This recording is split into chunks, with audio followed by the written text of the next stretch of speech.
آج کی ویڈیو میں ہم آپ کو اسپین میں مسلمانوں کے 800 سالہ دور حکومت کے بارے میں بتائیں گے۔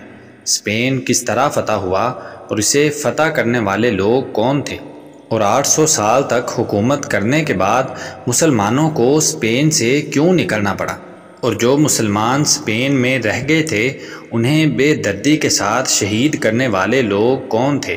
ان سب باتوں کو جاننے کے لیے ویڈیو کو آخر تک ضرور دیکھیں۔ پیارے دوستو، جزیرہ نما ایبیریا جو کہ ہسپانیہ کے نام سے جانا جاتا ہے، مغربی رومی سلطنت کے ختم ہو جانے کے بعد یہاں پر مکمل طور پر گاتھک خاندان کی حکومت قائم ہو گئی، لیکن ان کی یہ حکومت زیادہ عرصہ نہ چل سکی کیونکہ ابھی اسپین نے مسلمانوں کے ہاتھوں فتح ہونا تھا۔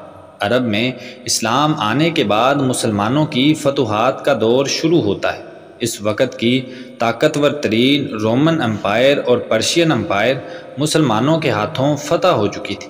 7ویں صدی عیسوی میں مسلمانوں کی فتوحات کا دائرہ افریقہ تک پھیل چکا تھا، اور اب مسلمان بحر اوقیانوس کو عبور کر کے یورپ میں داخل ہونا چاہتے تھے۔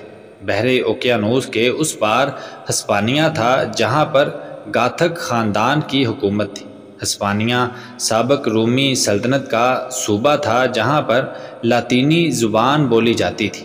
اس وقت اموی خلیفہ ولید بن عبد الملک تخت خلافت پر بیٹھے تھے۔ طارق بن زیاد خلیفہ کے حکم سے 7000 کے لشکر کے ساتھ، جس میں عرب اور بربر شامل تھے، 5 رجب 92 ہجری کو اندلس کے ایک پہاڑ پر اترا جو بعد میں طارق سے منسوب ہوا۔ اس پہاڑ کا نام جبل طارق پڑ گیا۔ طارق بن زیاد نے اس مختصر سے لشکر کے ساتھ ہسپانیہ کی 1,00,000 فوج کو شکست دی، اور ان کی واپسی تک ہسپانیہ کا وسیع علاقہ اموی خلافت میں شامل ہو چکا تھا۔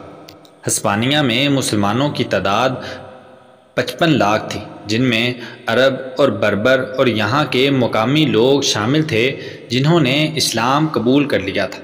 اور جب اموی خلافت کا خاتمہ ہوا تو یہاں فتوحات کا سلسلہ شروع ہوا، اور پرتگال سمیت ہسپانیہ کے باقی علاقوں کو بھی فتح کر لیا گیا۔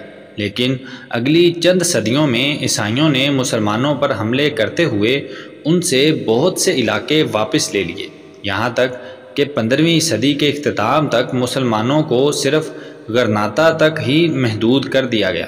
غرناطہ مسلمانوں کی آخری آزاد مسلم ریاست تھی، جس میں 5 لاکھ کے قریب مسلمان آباد تھے، لیکن یہ ریاست بھی مسلمانوں کے ہاتھوں سے چھن گئی۔ نومبر 1491 کو امیر غرناطہ ابو عبداللہ اور ملکہ ایزابیلا کے درمیان ایک معاہدے پر دستخط ہوئے، جس کی روح سے مسلمانوں کو مکمل مذہبی آزادی تھی۔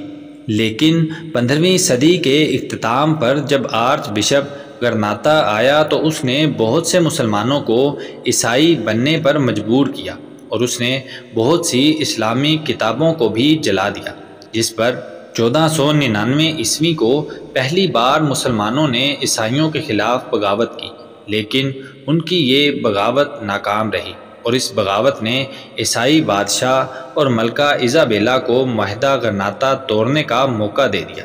بہت سے مسلمانوں نے مجبوری میں عیسائی بن کر اپنی جان بچائی، اور باقی مسلمان چھپ کر اپنے دین پر قائم رہے۔